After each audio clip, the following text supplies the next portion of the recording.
Assalamualaikum warahmatullahi wabarakatuh. Semoga kita selalu diberikan kesehatan agar bisa melaksanakan ibadah dengan penuh kenikmatan.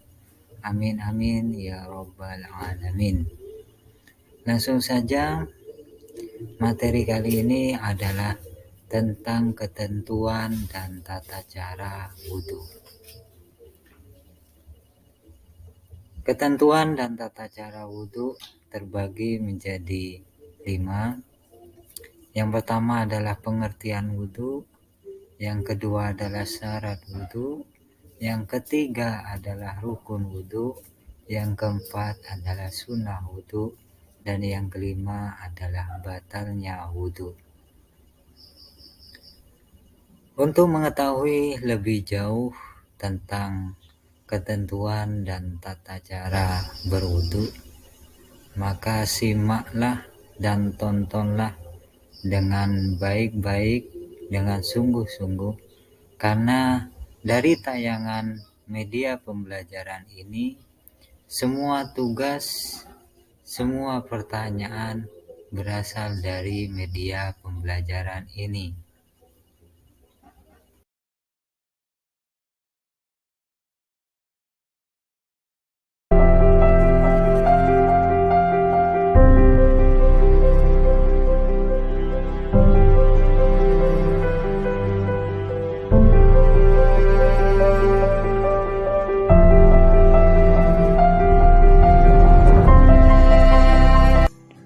Wudhu artinya bersuci dengan air.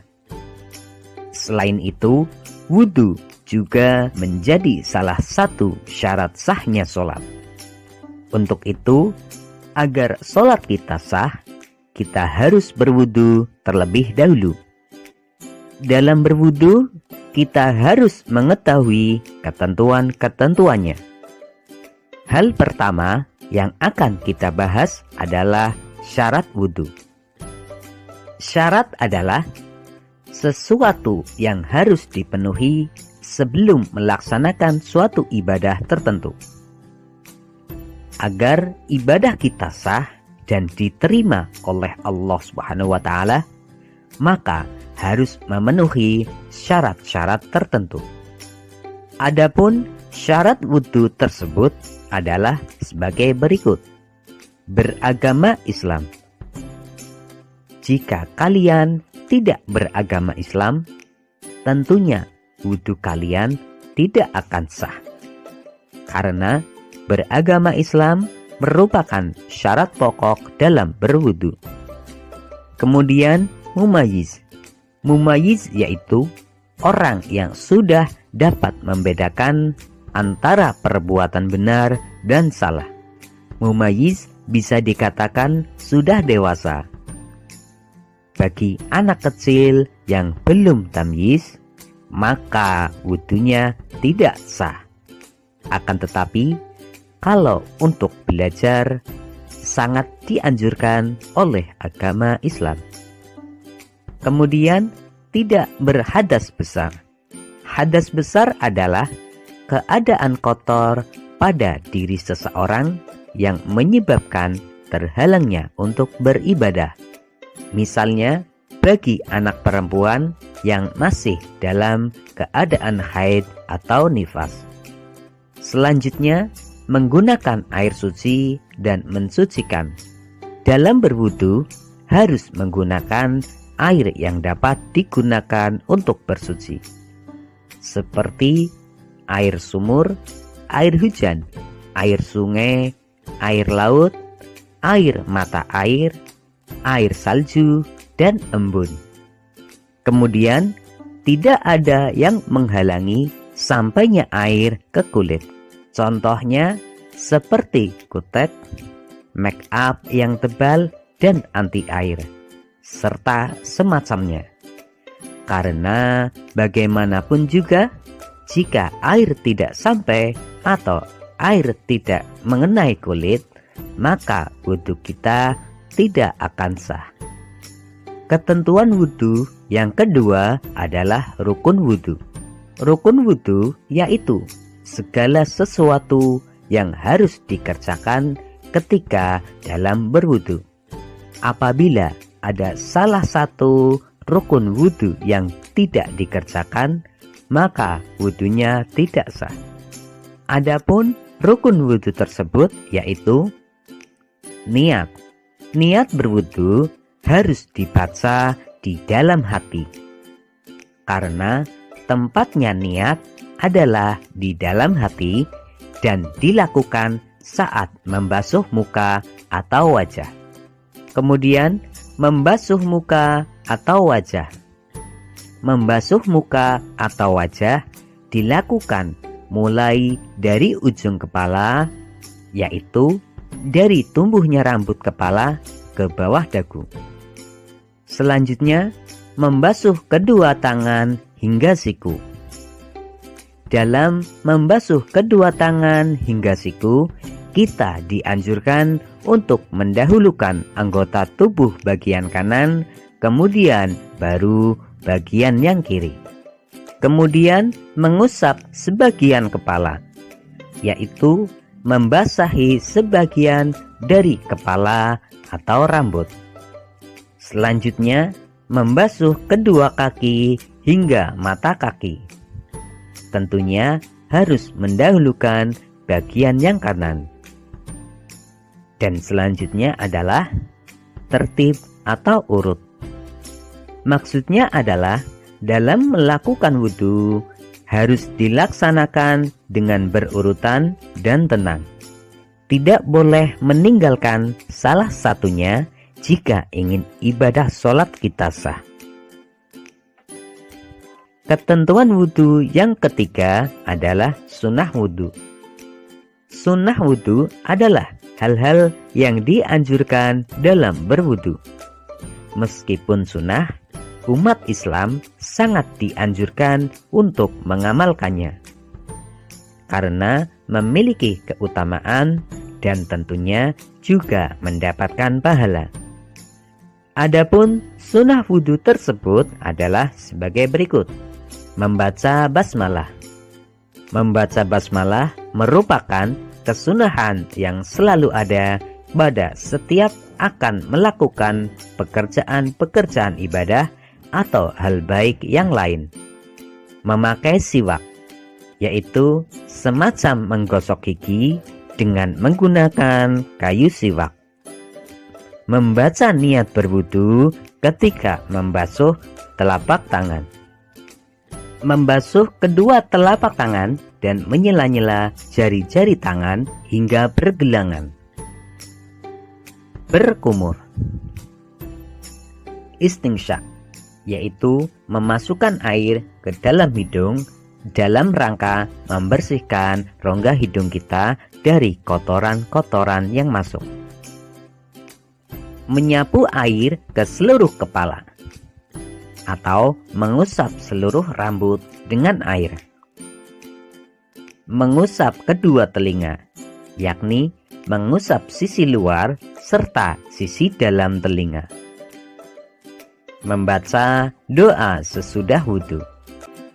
Ketentuan berwudhu yang selanjutnya adalah hal-hal yang membatalkan wudhu.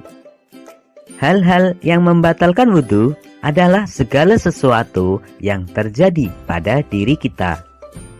Adapun hal-hal yang membatalkan wudhu adalah buang angin atau kentut.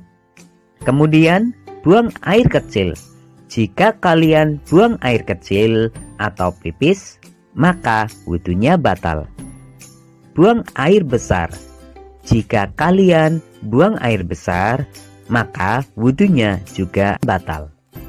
Menyentuh kubul atau dubur dengan telapak tangan. Kubul atau dubur adalah alat organ tubuh kita yang menjadi jalan untuk membuang air kecil atau air besar. Tidur kecuali tidurnya orang yang duduk. Hilang akal atau gila. Cara berwudu. Pertama, membaca bismillah dan berniat berwudu. Bismillahirrahmanirrahim. Nawaitul wudu'a liraf'il hadatsil asghari fardhol lillahi ta'ala.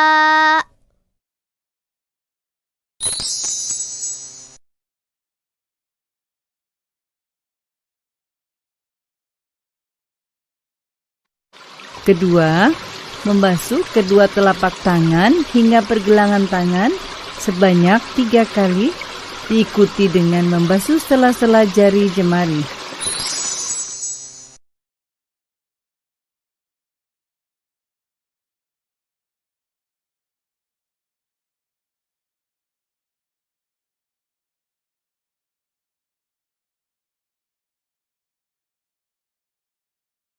Ketiga, berkumur-kumur dan mengeluarkannya kembali sebanyak 3 kali.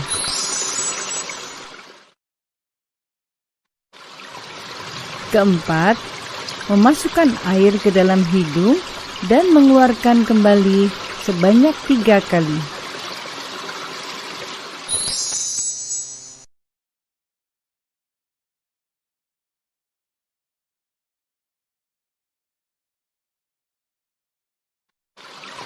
Kelima, membasuh wajah sebanyak 3 kali.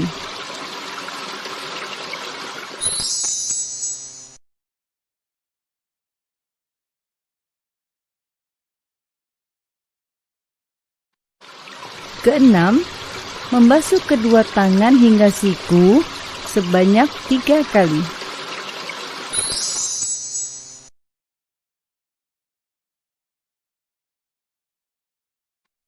Ketujuh, mengusap sebagian kepala atau rambut sebanyak 3 kali.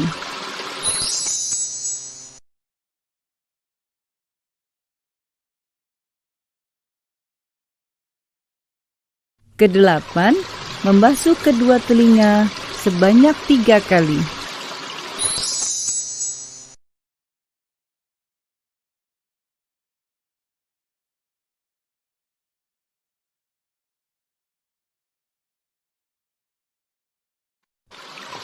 Kesembilan, membasuh telapak kaki hingga mata kaki sebanyak 3 kali, diikuti dengan membasuh sela-sela jari jemari kaki.